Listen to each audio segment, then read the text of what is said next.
Chelsea have got to be tracking those players. It's a cock-up all round. I think lots of people are responsible. They just look like they wanted it more. When you've spent that much money, there is no excuse. It's just not good enough.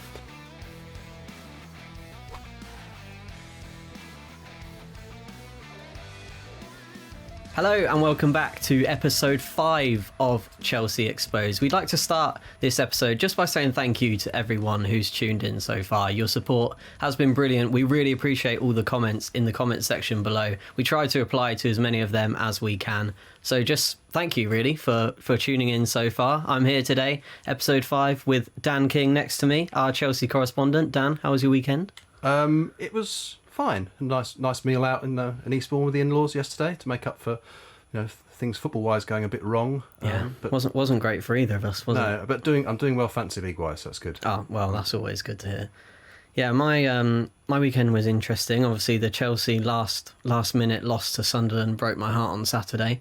Then I went out to Leicester with my friends for lunch on Sunday, but that was definitely the highlight, I think. Leicester's an interesting choice of venue for lunch. Yeah, not the first place you choose. No, it's the closest place we've got.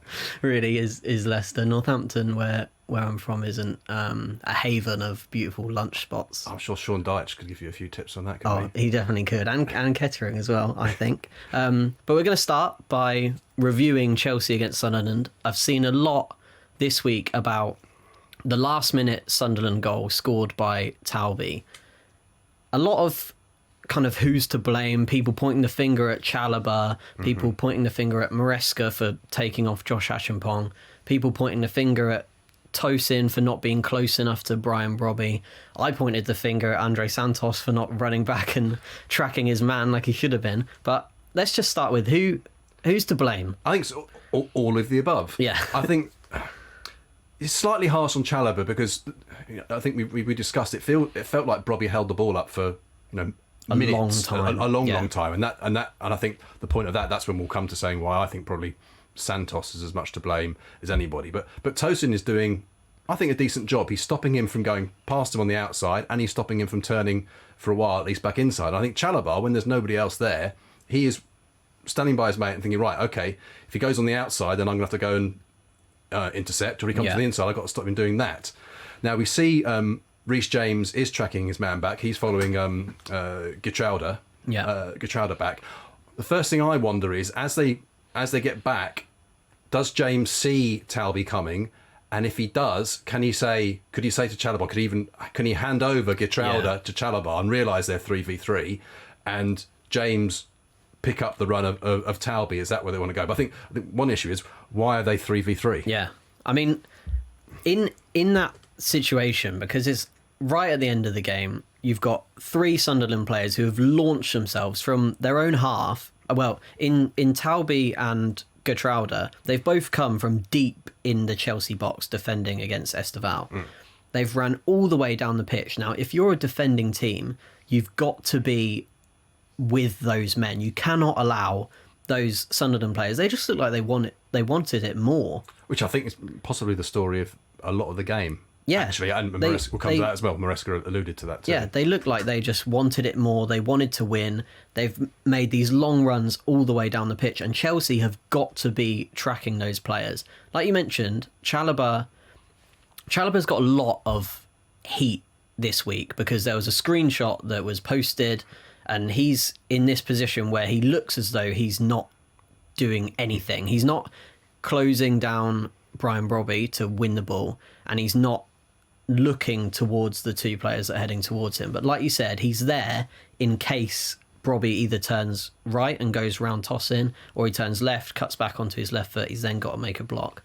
But like you said, he needs to be talking with Reece James to communicate who's going to which man, and that's on James as well. He's the captain. He should be screaming as he's going back, you need to come here, be there.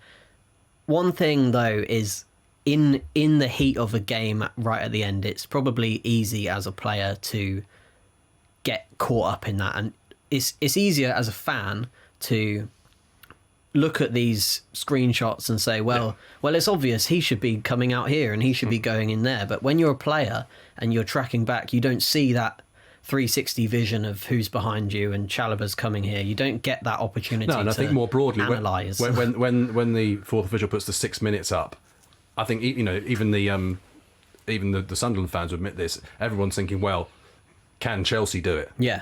Because Sunderland haven't done, apart from I think one little incursion of Xhaka, they haven't done a lot in the second half. Yeah. So no one's thinking that Sunderland are going to snatch it. In fact, the Sunderland fans have been cheering every challenge, every tackle for the last few minutes. Yeah. So and I think probably Chelsea overall, the team, are maybe slightly guilty of going too hard for the winner, and then when they've lost the ball on the edge of the Sunderland box, not reacting quickly enough. Yeah. I think this is where we come back to Santos.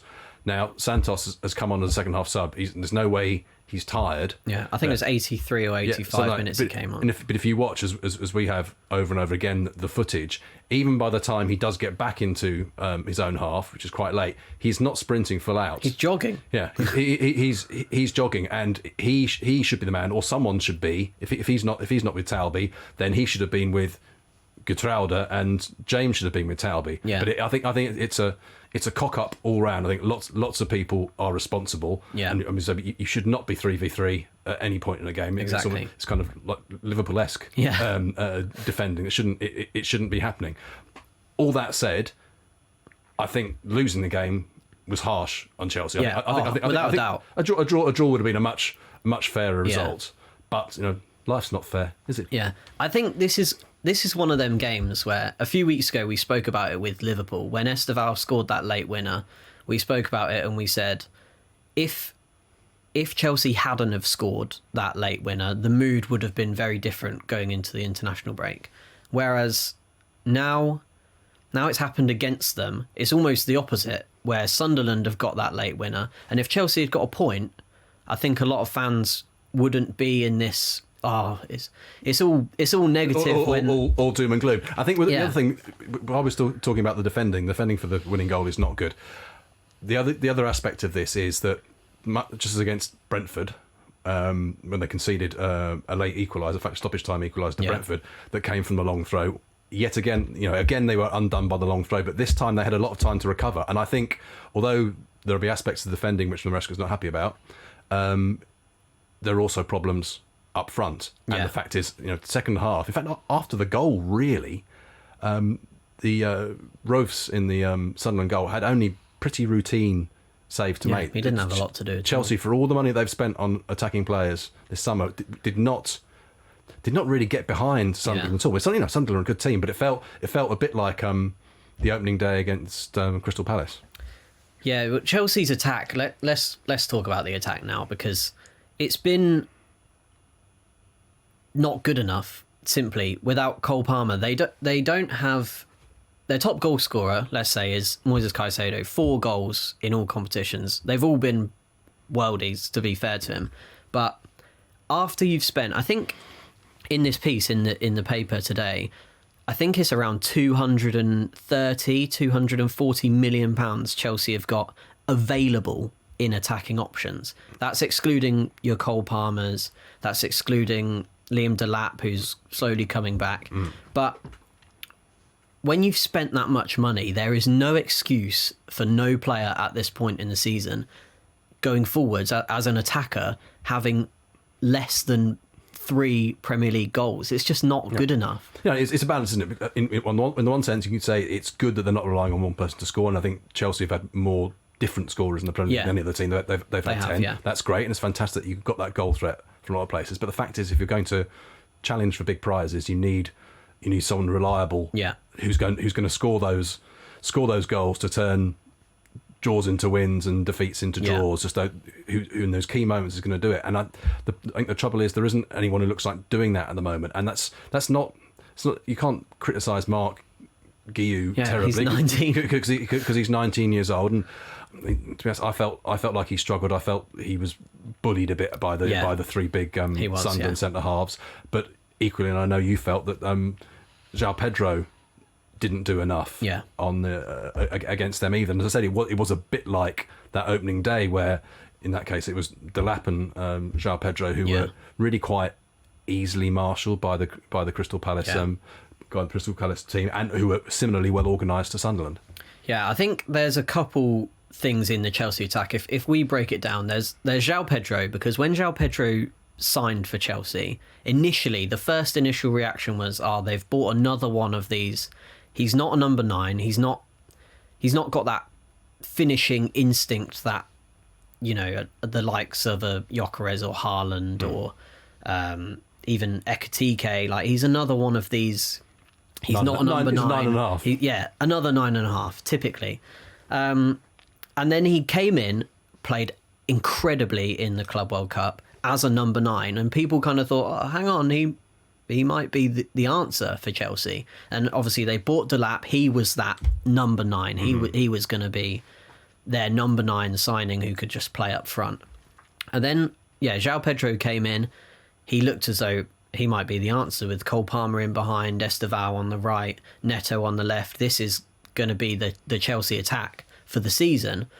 And now all of a sudden, after the international break, when Brazil went on that horrible trip to the altitude of Bolivia, and he came back and he was reportedly carrying a bit of a knock, and now we get to the present day. It's been 7 games since he got a goal or an assist. The last one was in the 2-2 draw with Brentford, which for a player who is supposed to be your focal point of the attack is just not good enough.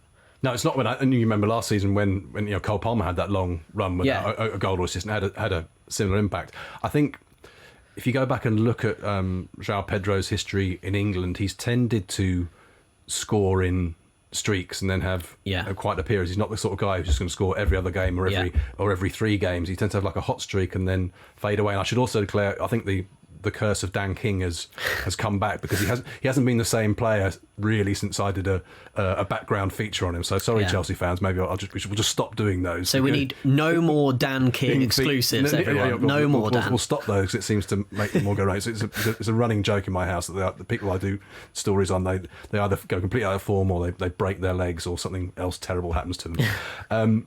But again, I think it's, as we come back to the fact that so much money's been, you've got to look at the wings as well. Now, Estevao, I think we agreed, and he didn't have the same impact in this game as he has had in previous games. Yeah. He's 18 years old. He's going to be fabulous. So I think long term or even medium term, he'll be an upgrade on Madueke. Yeah. And I think Pedro Neto, and I've criticised him before because his numbers of goals and assists in English football aren't fantastic. Yeah. There are times where you wonder what is it that he does. But again, he's on a decent streak at the moment. But they need other people to step up and deliver. Including Gittins. Yeah. And I think, as you mentioned earlier, the other thing which is potentially important is the return of Liam Delap and what that will mean for being able to rest some players, but also for providing that kind of focal point, someone to do really what Brobby did. For that winning goal for Sunderland. Well, I think you mentioned Neto there, and he's one I want to talk about, because I think this game almost perfectly summed up Neto for Chelsea, because immediately he plays a great ball into Garnacho. Garnacho beats his man, slots it away, 1-0. You're thinking, brilliant, Pedro Neto. And as I'm writing my player ratings in the press box, I'm thinking, this is going to be a good performance from Neto. He did well in the previous game with a goal and assist, and then just when he looks like, this is going to be a coming-of-age performance for Neto, then you get that bit in the second half, where Garnacho is breaking down the middle of the pitch, and the pass from Neto is just shocking. Yes, it's 2-on-1. Yeah. It's 2-on-1. That should be your moment in the second half to capitalise and to get that goal with your two wingers combining. It's probably not even a yard, maybe a yard wrong, the pass, but it just makes it's behind him. It's not quite behind him. I'm not sure it's behind him, but he has to check his run side to try and take it in his stride. But I still think Garnacho can probably do better with it than he does. But the chance there is gone. The chance was there to send him absolutely clean through on goal, and as it is, he still has to beat the last line of defence. And again, moments 2-0 there. And I think it's a different game. It's probably game over. But I think you're summing Neto up well. It's like close. You just want close, but no cigar. Yeah, and he works so hard as well. That's something I find really frustrating as a fan is he does so much good work for the team, tracking back, going forwards. He's shown in glimpses he can score goals, he can get assists, but he just needs to do it consistently, and that's what will either be the making of him or the downfall. Or he'll be the next Madueke, the next yeah. one to be sold and upgraded for the next bright young thing. I think just for this coming week now. When we spoke to Maresca last Friday, he said he thought that Delap would be in contention for Wednesday night's trip to Wolves, and whatever team Chelsea put out, given the state that Wolves are in on and off the pitch, and there's some pretty, would I say ugly scenes? Some pretty. If you're Vitor Pereira, they look pretty good. But, he's a passionate guy, and things are going pretty badly wrong. Yeah. But Wednesday night will be a very good chance for Delap at least to get a 20-minute, half an hour run out. Whether then that'll be enough for him to start against Spurs on Saturday. I doubt that's going to be a much. big call. I think Guiu deserves another go as the man up top for what is.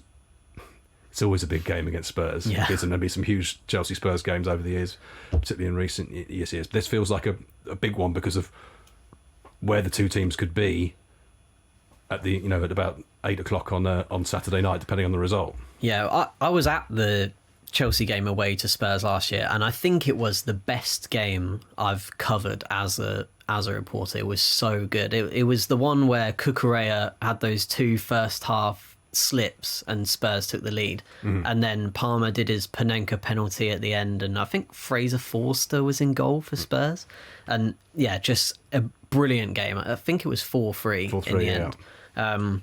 So you're right, Chelsea Spurs always a massive game.